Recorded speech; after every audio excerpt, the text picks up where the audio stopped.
build those relationships that can last, outside of the weight room. The most talented athletes burn out before they even get out of high school, and develop a program that's going to be realistic for them to adhere to for an extended period of time. 3, 4, 5, 6, 7, 8 weeks in, then your body's like looking forward to that, kind of like that, the endorphins and everything that you get after post exercise. Welcome to the 4th episode of the Good Enough 2 podcast, where I like to meet with influential guests and positive leaders within our community. I am the host, Herman II, and today we have my personal trainer, Dayton Burnett. Dayton is a sports performance specialist and a personal trainer here in Springfield. Dayton, welcome. Thank you, Herm. It's good to have you. I know we did something like this before where you were interviewing me. Now I get to flip the script, but it's all to get the perspective of what we do and how it can benefit others. So first question, what does it mean to be recognized as Illinois Times runner-up for personal trainers in Springfield?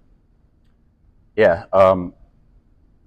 it's always good to get recognition from the community, and I'd say the biggest thing is being able to work with not only athletes but adults, people in their later years of life, and really just improving the health of the community. And one of the benefits of working at the Y is you get exposure to all kinds of folks, and a lot of people know us from the sports and athlete scene, but it's been good to work with adults that I grew up playing with, and now I'm working with their kids. Mm-hmm. So that's probably one of the most rewarding things. And yeah, just improving people's health, improving quality of life, and getting people to move better, feel better, and hopefully build those relationships that can last, outside of the weight room. That's probably one of the better feelings is, no matter what business you're in, it's really about building relationships and, maintaining those and providing a good service. Mm-hmm. It's sometimes trainers can get the stereotype of just being kind of hard nosed and right. Like you're gonna work us out really hard, but I try and get people to buy into the longevity piece. Mm-hmm. And some people want to just be able to play with their grandkids, right, in their later years. So just little things like that make a difference, and always being recognized by something like Illinois Times is awesome. But it's you got to stay humble. Don't get a big head, and just kind of keep chipping away day by day. For sure. Don't let it get to you. Yeah, because it's not like we've spoken before. Personal training wasn't something that you knew you were going into right. From a young age. So right. Yeah, recognition from something you started, within kind of the last 10 years, really. Yeah. That you've built over the last 10 years. So yeah, and that term like imposter syndrome mm-hmm. gets thrown around a lot, and you want to be hard on yourself to keep improving your skills and what you provide to the marketplace, but then you also have to take a step back and look like, okay, like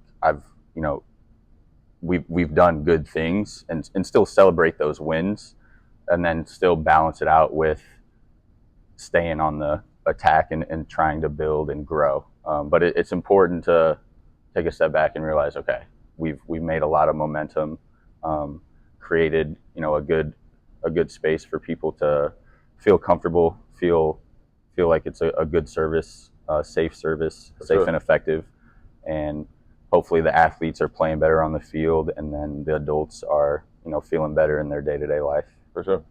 All right, well, next question. As an athlete and as a trainer, you have a unique perspective on sports performance training and youth development. So what should athletes, specifically 18 and under, be focusing on? I like that question a lot. So mm-hmm. What I've seen in my experience is sometimes the most talented athletes burn out before they even get out of high school, and they're so over the club and high school experience that Mhm. they want to be done with sports by the time they even get to college. And I think that's a big loss, because you still have a lot of years and potential ahead of you. For sure. So it's really up to the coaches, the parents, the trainers Mhm. to try and create a space where, yes, there's the element of super hard work and discipline, but then without losing the have fun part too. And I mean, we're all guilty of it. Old school coaches, super hard nosed. And then the new schools, everyone's saying they're soft. So there's somewhere we can meet in the middle. Mhm. And to expand on that, there's no real such thing as sport specific training, especially for the 18 and under. What you want to do if you're 18 and under, you want to build the most robust athlete you can, play multiple sports, expose your body to Right. different movement patterns, and that's going to give you the best chance for success in those college and professional years. If you try and do everything all at once in the early years, that's where the overtraining comes in and the wear and tear on the joints, like pitchers, for example. Yeah. Right. I mean, Shoulders. Tommy John, like all that, that's Elbows. where that comes in. So Mhm. you really want to expose your system, your central nervous system, to as many different movement patterns in those adolescent years. And then once you get those foundational things in place, then you can expand on that. Once you get into college and once you've gone through puberty, you have time to work on all those different physical traits. Yeah. After you go through puberty. So you want to be intentional with your speed training, with your plyometrics, with your foundational strength training, and then get creative. Don't always get tied into the same movement pattern. So go play different sports. Mhm. Go get outside. I think the stat, with NFL quarterbacks is a staggering amount of them were all multi-sport high school athletes. Right. They didn't go to, 10 quarterback camps a year for Yeah. 10 straight years. They were playing all different sports. And then by the time where you really need to hone in on your skill, you can do that later in life once you're physically built up for the demands of that sport. For sure. Yeah. And I mean, honestly, how many people come into high school freshman year or even at sophomore year? Most people aren't even having that look at varsity, whatever. So you don't really know. I was talking to my dad the other day. You don't really know what position you're going to play, and that position you play in college or professionally, if you make it, is still probably going to be different than what you're playing in high school. Exactly. So exactly. Yeah. So the big takeaways from that: if you're 18 and under, play multiple sports, get exposed to a bunch of different coaches, trainers, and then take little pieces of all that Mhm. and blend it together. Definitely want to do plyometrics, top end speed training, because your brain is learning how to connect everything from that. So you want to get those neural pathways down as soon as you can, and then that'll help transfer over later in life when you're more physically mature. For sure. And you hit on something, top end speed, or let's go into that too, because so that doesn't mean conditioning, right? So this is probably one of the biggest mistakes I see in youth training, Mhm. is wasted time in what I call just garbage conditioning. Right. So no purpose to. For let's just say for basketball and football, like you're going super hard for 5 seconds in football. Basketball, it's a little bit longer possessions, but you need to be super explosive, anaerobic. So everything you got for 4, 5, 6 seconds, and then it's a decently long rest interval. Right. So in your training, you do want to mimic those specific demands. So instead of just doing suicides for the last 20 minutes of practice, you could actually work on speed training, longer rest intervals, Mhm. where like say you did a sprint for 5 to 10 seconds, you would literally wait like a full 2 minutes, so your body can recover, and then you can get back to an intensity on that next rep where you're in that 90-95% effort range. Mm-hmm. And that's actually going to change your central nervous system, so you can tap into more explosive, more speed movements in the game. So, yes. and not just continue to wear and tear with like the static state conditioning. I guess what you're saying kind of goes into strategy though, and you kind of have to, like you said, there's a 1.5 to 2 minute rest after. Yeah. You can implement something strategy wise that they can work on. Yeah. Less dynamic, like you're saying, as they're resting, and then go back to the sprint. So yeah, that's a good place to where, in sports you have to think the game while you're going fast too. That's another way in practice.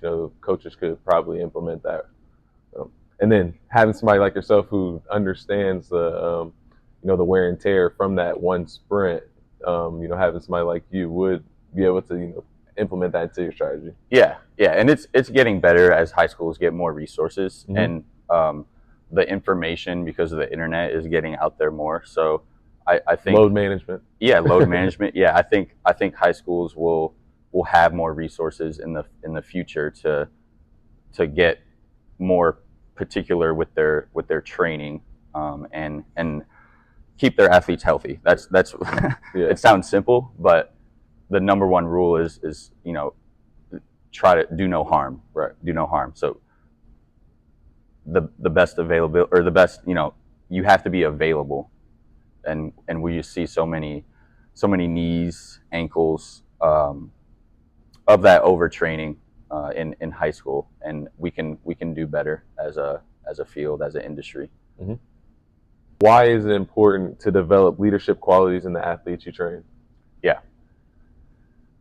No matter what route you go, I mean, they're all focused on sports at that moment, right? Mm-hmm. It's life skills. So whether that's going to be within your own family unit, whether you want to go into business, whether you want to go into sports, people are going to be looking for leadership positions. Right.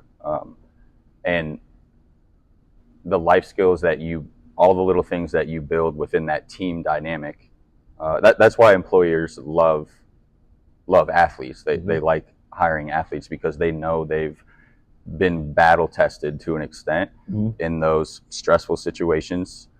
And if they've been a captain or a leader of a team, they know they can communicate a message effectively to their teammates. They can be a positive voice, and they can also hold people accountable at the same time. Right. So it takes interpersonal skills to do that, and to know when to push, and then to know when to listen and get feedback from everybody on the team. But yeah, whether that's in your family unit, with kids, that's something I think about a lot. And then employers are going to need people to manage those lower level positions and keep the morale up. Right. Right. Like if you're going Work through a tough goal. Yeah, if you're going through a tough time, say you've lost a couple games in a row, who are going to be the guys that can show up to that early morning practice, ramp it back up, flip the momentum, and just to keep your nose down, and we've all heard it, trust the process, and good things will happen. If you have good habits, in practice, it might take a year, it might take 2 years, but you can turn that around. And it's the same thing in a company. It's the same thing in a family dynamic. If you focus on your daily routine or your daily architecture, you will catch a break eventually, even if you feel like you're in a slump. That's just kind of like the universal rules of the human, the human experiment, the human experience. So I'm big on trying to get them to buy into the life skills, and that it's just going to transfer over into whatever route that you want to go down the road. Yeah. And sports, business, family. And it kind of leads to the last question. What is the culture of sports performance here at the Y that you instill? Yeah, and actually you're a good example of that last question, right? Like when I started working with you, you were still in college, or you finished up your senior season. Right. You didn't really know what you were going to do career wise at all. And I mean, I think hopefully we just built a good connection right out of the bat. And I could tell that you had good, when we were in our training sessions, I would demonstrate a drill. You would listen and pick it up without right. having to demo it again. Right, like, right. First time, yeah. People pick up on that, and coaches notice that, and leaders notice that.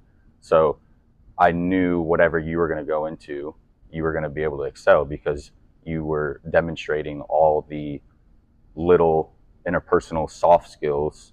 Because you can teach someone how to do anything, right? Right. Like, I can teach you how to be a personal trainer.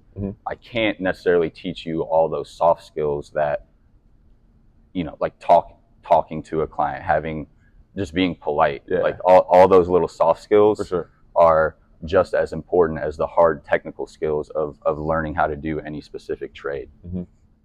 So you say, like you said, I was going to say anyway, with my testimony, I came in and I had goals that I wanted to, and then you kept me accountable for the goals. So, accountability is probably one part of the culture. And then staying dedicated, staying consistent, whenever I had a question on, how to perform a certain workout, how many reps to do, what weight to do. You had systems in place to kind of give me that. So, and the big thing was nutrition, right? So not only, it's sometimes I'll draw on the board like just a pie chart with all the different things that you can focus on as a student athlete, and everyone's super hyper focused on the sport itself, right. The practice, the games, sport specific training. But then like holistically, all right, are you getting 7 to 8 hours of sleep a night? Right. Like, are you eating like a baby still, or are you actually fueling your body? Right. And like you saw the biggest change in your body in those years there where you really dialed in. And you don't have to be perfect, but most of the choices that you're making, outside of your work, your practice, or your games, are you giving your body a chance to succeed and flourish in times of performance. So doing all those little things, eating right, getting adequate rest, like sure you can get away with it, cheating it for a little bit, but when you extrapolate it over time, like something's going to break down. So parents, and it's hard working with young kids. Like I was the same way. Like I didn't want to hear anything from my mom or dad when I was in high school. Like, right. So they need to hear it from other people, other trusted sources. And so I think when they see maybe some older athletes that have come through and done well and whatever, got a scholarship, or just developed over 4 or 5, 6 years, they can see that and then say, all right, well, let me follow this roadmap, and that's going to give me at least a good chance at success. Yep, I agree. And then, is there anything that you wanted to leave with or say about your business or how you approach personal training? Yeah, it's the job of a personal trainer is to meet people where they're at. So whether you're working with athletes or general population, it's your job to develop a program that's going to be realistic for them to adhere to for an extended period of time.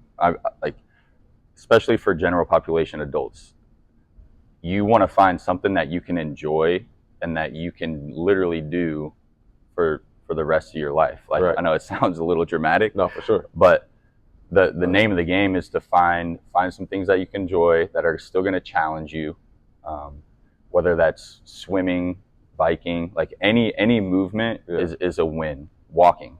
I try and get people to just buy into a couple daily walks, like because it's the same thing as compounded, right, interest. Like if you're in finance, if you're saving, like it's the same exact thing. If you multiply that out over 5, 10, 20, 30 years, that's a lot of time invested into just the small things will make a huge difference. For sure. So it's not about how much weight you can lift. You know, it gets like that with the athletes, and we have fun with them with some testing and stuff. But keep it competitive. Yeah, like I want people to leave here in a better place physically, mentally, emotionally, spiritually than when they came in. Right. So sure, we're going to challenge them every once in a while, but most of the time the intensity doesn't need to be so outrageous to where, you know, you feel like you're barely going to get through a workout. Yeah. Because the keys for consistent change is, well, I just said it right there. Consistency. Like how frequently can you get yourself to the workout? If you, and that, you know, that's why you hire a trainer, like the accountability part. Right. And then again, finding hobbies that work into your lifestyle that add some movement in that are enjoyable to you. Yep. And then on the athlete side, I would say don't get caught up in the rankings, the social media, scouting reports, because so you have to surround yourself with people that are going to be real with you and not just gas you up the whole time. And it's hard because some people are just going to want to attach their identity to you just to get like publicity. So you have to find people that actually care about your development and are going to tell you what you really need to work on to have an impact, not only in high school, but then in whatever division you want to go in college. Like, and don't get caught up on on being a Power 5 D1, you know, athlete. It's you can have an amazing career at any level. I was Division 3, you were D2, so you can, and then the friends and mentors that you find along the way that's what it's really all about. That's really why I'm still doing what I do. Is it's so rewarding to just still keep in contact with all the coaches that I had, and now like the next wave underneath of us is coming through, and to just help build the community here in Springfield. For sure. You kind of see that in like Division I basketball, Division I football. You see the coaching trees to where this person coached under this person, and then that person coached that person, and you see the trickle effect. And it's the same way in personal training. I know you mentioned different activities that you can do as far as like running, biking, swimming, and stuff, but there's something about the weight room and throwing weight around that like you have a sense of self-control and just body control, motor control. For sure. Helps your immune system, just everything. So it's something about the weight room. Yeah. I would prescribe, if and eating, of course. What I try and get people to buy into adults wise is, can you figure out, most people have, so the research shows most people have 3 hours a week to dedicate to exercise. Right.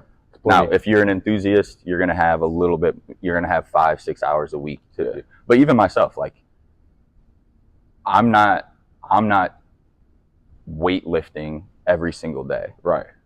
I might do three, maybe 4 strength weight training sessions a week. Now I'm up moving around more than people at a desk job, so you're burning more. Just demonstrating and stuff. But you know, if you had 3 to 4 hours a week, I would try and dedicate 2 hours to resistance training, some sort of strength training, and that can be a lot of different. That can be body weight. You know, like yoga is a form of resistance training because you're using your like calisthenics, bands. Some external load is nice, and then depending on your cardiovascular health, adding in cardiovascular work on top of the resistance training. Like it's really those 2 buckets, and finding what works for you. If it's a class, if it's working in a small group, if it's finding just one workout partner that can really help, again, the accountability piece, and actually like look forward to going to, because you get the social dynamic too. Yeah, like that's sure. a big. I want to go work out on that day because that person's coming. Yeah.